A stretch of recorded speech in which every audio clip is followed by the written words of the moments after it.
So Yuna, Beatrice, and Vita will be presenting Money and Banking project about Barclays, Apple, and Capital One Bank.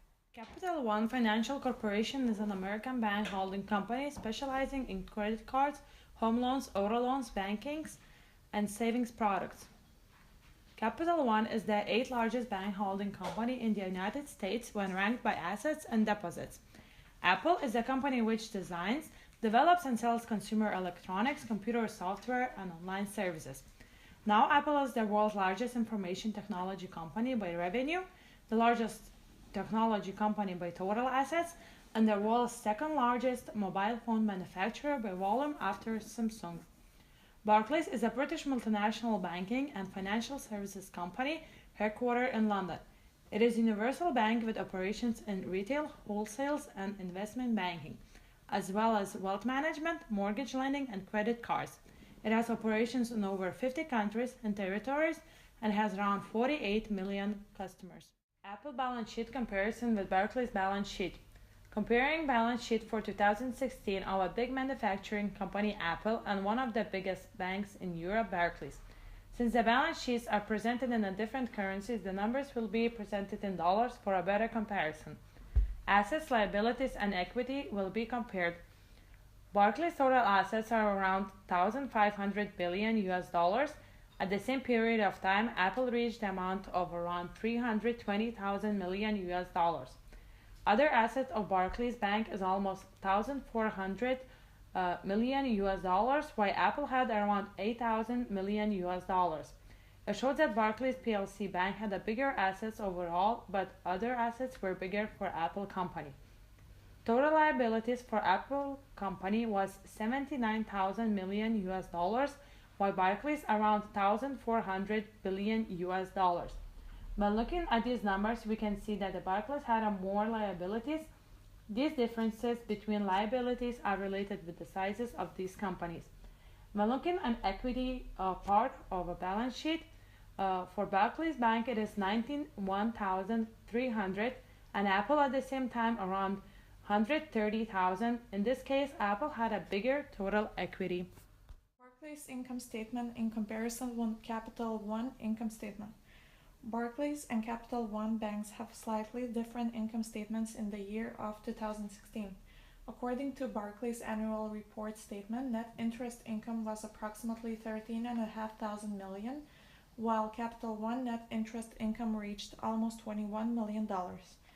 Additionally, both banks had non-interest rates where Barclays had approximately $14 million and Capital One showed around $5 million.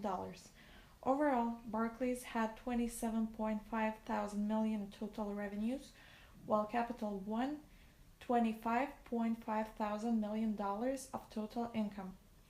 After these numbers, we can state that the difference between these two banks is that Barclays' non-interest rate revenues are twice higher compared to the Capital One bank, even though the overall revenues received are almost the same.